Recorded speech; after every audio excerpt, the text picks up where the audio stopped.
안녕하세요. 저는 지금 국립정신건강센터에서 근무하고 있는 소미나라고 합니다. 오늘 영상으로나마 강원도 현장에서 정신건강 고위험군을 위해서 애써주고 계신 정신건강복지센터와 경찰, 소방 등 여러 유관관계 여러분들과 이렇게 만나 뵙게 돼서 진심으로 기쁘게 생각합니다.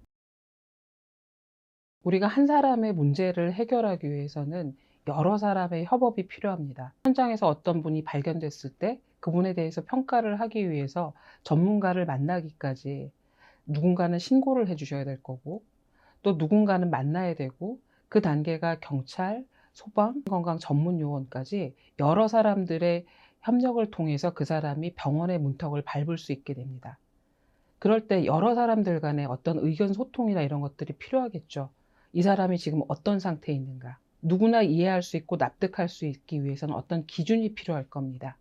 우리가 그러기 위해서 선별검사라는 것들을 하죠. 선별검사를 통해서 막연히 이 사람이 문제가 있다는 게 아니라 현장에 누가 있더라도 직종에 상관없이 이 사람이 이러한 문제로 인해서 고위험군에 해당하는구나. 이런 것들을 우리가 이해소통을 위해서는 꼭 필요한 작업들입니다. 그래서 선별과 평가 작업이 꼭 필요하죠. 우리가 일을 하는 때 정신건강복지법이라는 것을 아마 많이들 들어보셨을 겁니다.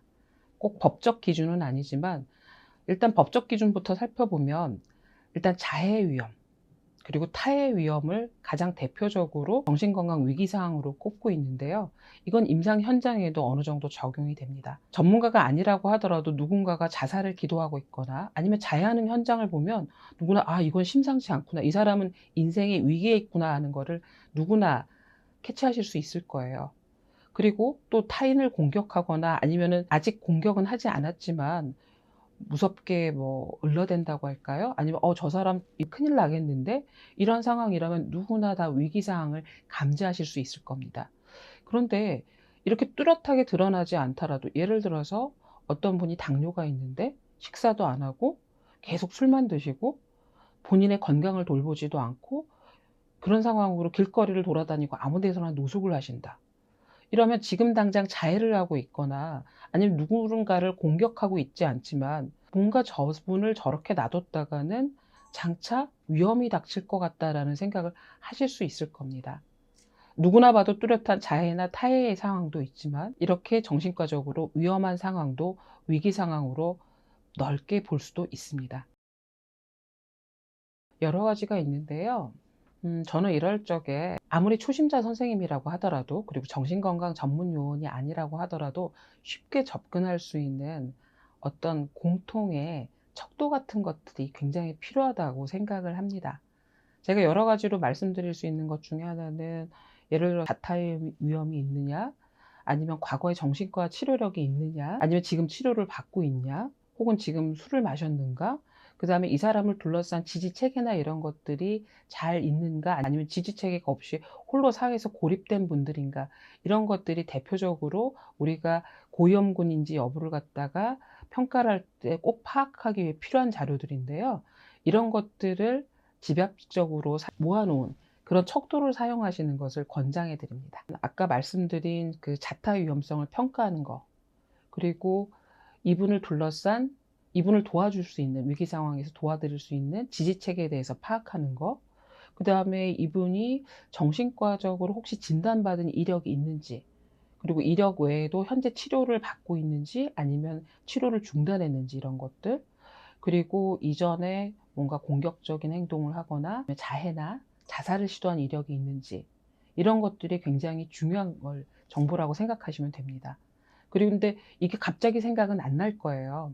그래서 이런 것들을 집약적으로 모아 놓은 척도를 사용하시는 걸 저는 추천을 드립니다. 한 분을 도와드리기 위해서 여러 사람의 협력과 개입이 필요하다고 제가 말씀을 드렸잖아요. 그중에는 정신건강 쪽에 조예가 깊은 분도 있고 나름, 그렇지 않은 분들도 있어요. 이런 분들끼리 원활하게 의사소통을 하면서 이분이 왜 정신과적으로 고위험군인가, 왜 응급에 해당되는가, 협업을 하기 위해서도 필요하고 고위험군들도 많거든요. 그래서 그분들을 설득하고 이해하는 데도 필요한 게 어떤 척도나 기준이 되기도 합니다. 정신응급 상황이나 고위험군을 접하는 상황에서 우리가 의사소통을 하기 위해서 개발한 척도 같은 것들의 대표적인 게 CRI가 있죠. CRI는 이미 접해 보신 분들도 계시고 아니면 상대적으로 조금 낯설다 하시는 분들도 계실 수 있는데, 좋은 의미를 갖고 만들어진 척도지만 단점은 좀 많아요. 급한 상황에서 쓰기에는 20여 개가 넘는 문항은 조금 어렵습니다. 그래서 국립정신건강센터에는 여러 전문가분들, 특히 손준 교수님 팀이라든가 이쪽에서 기존의 CRI 23문항 중에서 그간에 쌓아온 그 데이터를 통해서 가장 꼭 필요하고 중요한 정보들을 추려서 CRI에서 23문항을 5문항으로 줄였습니다. 그리고 이 CRI 문항의 5가지에 들어가 있는 것이 제가 아까 조금 전에 말씀드렸던 환자분들을 파악해야 될 정보, 과거에 정신과적 이력이 있었는지, 아니면 지지 체계는 어떠한가, 아니면 증상은 어떠한가, 위험성의 평가는 어떠한가, 이런 것들이 들어간 척도라고 생각하시면 됩니다.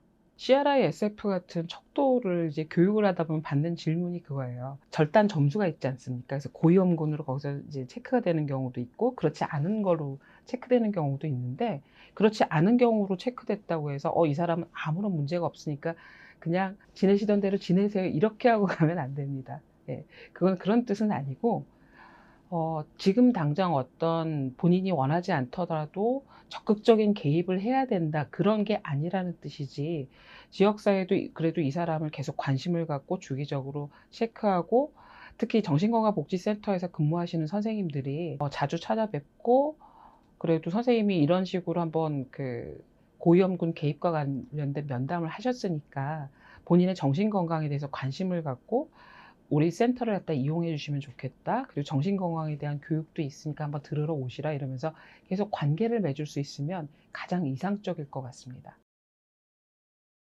우리가 현장에서 일을 하다 보면 처음 만나고 또 많이 화가 나거나 감정적으로 격해 있는 분들을 접하게 됩니다.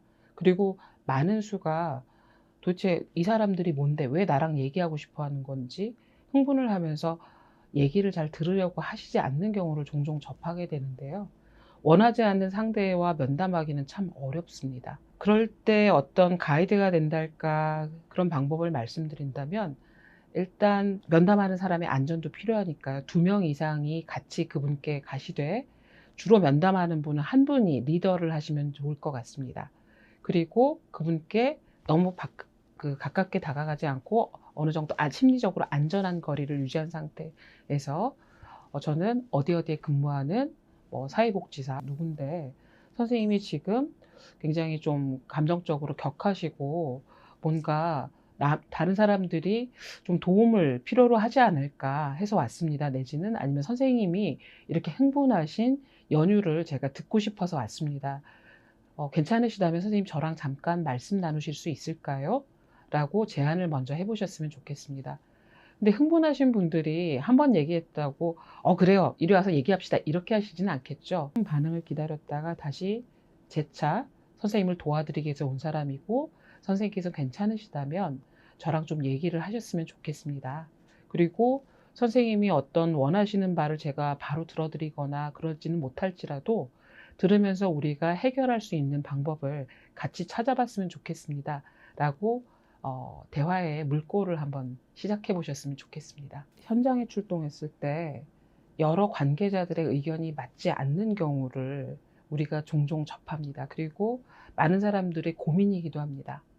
어떤 의사결정을 내려야 될까? 어떤 의사결정을 내려야지 내 눈앞에 있는 이 당사자분을 도와드릴 수 있는 가장 좋은 방법이 될 것인가에 대해서 고민을 하다 보면 서로 본인이 보는 기준을 갖다가 내세우는 경우가 생길 수가 있습니다.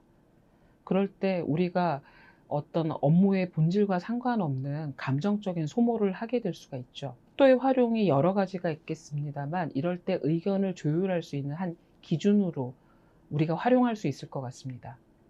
물론 척도가 절대적인 기준은 아닙니다. 하지만 누구나 그 척도의 기준에 따라서 지금 보고 있는 대상자의 상태를 평가하는 데 하나의 기준이 될 수 있을 겁니다. 물론 CRI 외에도 여러 가지 다른 척도들이 있을 수가 있습니다. 하지만 CRI는 비교적 통합적이고 어떤 한 분의 상태를 이해할 때 그래도 통합적으로 이해할 수 있는 부분이 있기 때문에 우리가 척도로 활용을 하는 것이고요. 물론 이전의 23개 문항에 비해서 간단해지기는 했습니다만 이 5가지 문항도 세부 내용을 들여다보시면 그냥 누구나 편하게 즉각적으로 평가할 수 있는 부분이 있습니다. 예를 들어서 이분의 주변에 도와줄 수 있는 지지 자원이 있냐 없냐를 판단하고 점수를 매기는 건 상당히 쉽습니다. 근데 CRI 쇼폼을 제가 말씀드리는 건데요. 쇼폼에서 이분의 인지 증상을 파악하는 영역은 사실 경찰분들이나 소방분들에겐 굉장히 어려울 수 있습니다. 완전히 의식을 소실해서 의식을 잃고 쓰러진 분이라면 좀 이해가 되겠습니다만, 의식은 깨어 있는데 뭐 급작스러운 의식의 소실 변화 막 이런 것들은 사실 정신건강의학 쪽으로 좀 공부를 하시거나 임상 경험이 좀 있지 않으면 조금 어려운 부분은 있어요. 하지만 이렇게 자타의 위험에 대해서, 그리고 정신과적으로 지금 뭐 흥분한 상태냐, 우울한 상태냐, 아니면 조증의 상태냐, 이런 것들을 파악하고 정신과적으로 어떤 이력이 있었는지, 그리고 그거로 인해서 공격성이 있었는지, 이런 것들 여부는 굉장히 중요하기도 하고 우리가 어떤 현장에 있어서 결정을 내릴 때 합의할 수 있는 기준이 됩니다. 모든 기준들을 다 숙지하시라는 얘기는 아니지만 이런 숏폼에 충분히 활용을 해 주십시오. 그러면 현장에서 어떤 의견을 도출하는 데 분명히 도움이 될 거고, 물론 어떤 정신과적인 병을 평가하거나 이런 것들은 전문 요원 선생님들이 좀 더 전문적인 의견을 내실 수가 있을 겁니다. 예, 오늘은 짧기는 하지만 여러분들께 좀 도움이 되고자 정신 건강에 있어서 고위험군들을 평가하고 또 도와드릴 수 있는 방법에 대해서 간단하게 살펴봤습니다. 그리고 아마 자막으로도 나가겠지만 현장에서 활용할 수 있는 척도에 대해서는 또 강원광역 선생님들의 도움도 받으실 수 있을 거라고 생각을 합니다. 바쁘신 현장에서 오늘도 교대 근무를 해가면서 현장에서 때로는 거친 말이라든가 거친 행동을 접하시면서 많은 고충이 있으실 거라고 생각을 하는데요. 현장에서 모든 분들이 결국 우리가 이뤄야 되는 것은 환자분들의 건강을 지키고 우리 사회가 안전하고 행복한 사회가 될 수 있도록 하는 데 목표가 있을 겁니다. 여러분들의 노고를 감사드리고 응원합니다. 강원특별자치도 광역정신건강복지센터와 함께하겠습니다.